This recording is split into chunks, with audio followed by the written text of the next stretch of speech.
দেবাশিস আপনাকে স্বাগত। আমি আসবো আপনার কাছে।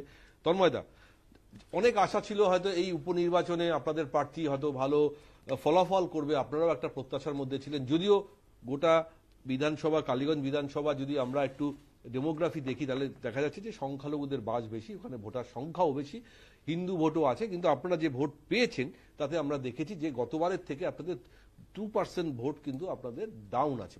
যাই হোক, সেই প্রশ্ন পরে, হার জিত সবসময় থাকবে। আর যেখানে উপনির্বাচনে সবসময় আমরা যা ট্রেন্ড দেখি শাসক দলে যেতে, কিন্তু আজকে এই উপনির্বাচনের জয় এবং সেখানে বোমাবাজি বিজয় উল্লাস করতে গিয়ে, এবং আমার তো মনে হয় যে শুধুমাত্র শায়েস্তা করা বা শাসানি দেওয়া বা ভয় দেখানো ছাড়া কিছু নয় এই বোমাবাজি করা, এবং সেখানে একটি মেয়ের প্রাণ চলে গেল। কতটা মানে আমি বলবো যে ভয়ানক, কতটা মানে মানে আজকে একটা শোকের দিন যে বাচ্চাদের সঙ্গে ভোটের কোনো সম্পর্ক নেই। দেখুন, তৃণমূল এমন একটি রাজনৈতিক দল যে দলে বেশি সংখ্যক হচ্ছে এই খুনি, দুষ্কৃতী, সমাজবিরোধী, গুন্ডা মাফিয়াতে ভর্তি। তো আপনি আশা করবেন না সেই দল যদি কোনো নির্বাচনে জেতে তাদের বিজয় উল্লাস অন্যরকম হবে। আপনাদের মনে থাকবে 2021 সালে তৃণমূল খুব ভালোভাবে জিতেছিল, 200 বেশি আসন পেয়েছিল। তারপরে কি হয়েছিল? তারপরে বিরোধীদের, মূলত বিজেপি কর্মীদের তাদের বাড়ি জ্বালিয়ে দেওয়া, বাড়ি ভাঙা, ঘর ছাড়া করা, মা বোনদের ধর্ষণ করা, খুন করা কর্মীদের সবকিছু তারা করেছিল। তাহলে অত আসনে জেতার পরে এইটা ছিল তাদের বিজয় উল্লাস।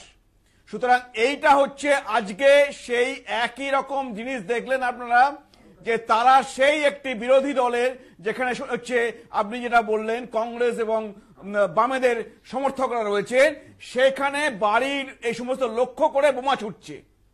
তাতে প্রাণ গেল একটি শিশু, একটি ছোট্ট মেয়ের, তার প্রাণ গেল। আর এই যে মা, যিনি তার বুক ফাড়া কান্না শোনালেন আপনারা, তিনি বলে দিচ্ছেন যে কে বোম মেরেছিল, কারণ তিনি প্রত্যক্ষদর্শী, চোখের সামনে দেখেছেন।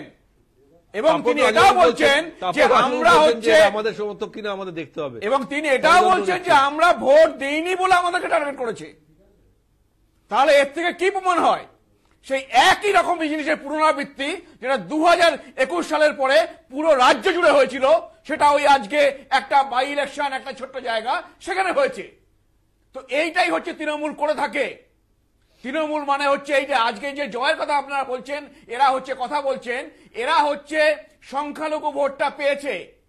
আজকে যে ট্রেন্ড দেখা গেছে ওখানে, সেই ট্রেন্ডটা পুরো পশ্চিমবঙ্গে হলে 2026-এর ভোটে এরা নিশ্চিহ্ন হয়ে যাবে।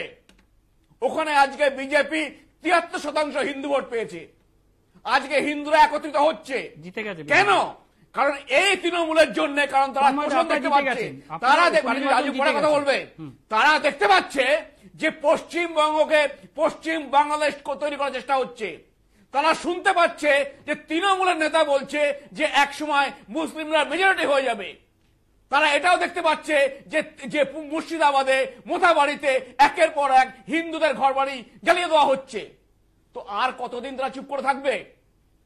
আজকে জানবেন আপনারা, বাই ইলেকশনে তৃণমূল বহু জায়গায় হিন্দু ফ্যামিলিতে গিয়ে তারা ধরেই নেয়, তাদেরকে ভোট পাবে না, তারা ভয় দেখায়, বুথ পর্যন্ত যেতে দেয় না। আজকে এই ইলেকশনে যেটা হচ্ছে, ভোট হয়েছে 66% হিন্দুদের ভোট পড়েছে, আর টোটাল ওভারঅল হচ্ছে 73%। তাহলে কি হলো? তাহলে আরো যদি বেশি সংখ্যা হিন্দু বেরিয়ে আসতো, ভোট দিত, তাহলে হচ্ছে ওই মার্জিন আরো বেশি কমতো। সেটা যদি পুরো রাজ্যে হয়, তাহলে 2026-এ তৃণমূল কথা থাকবে না। এই উপনির্বাচনের ফলাফল নিয়ে একটু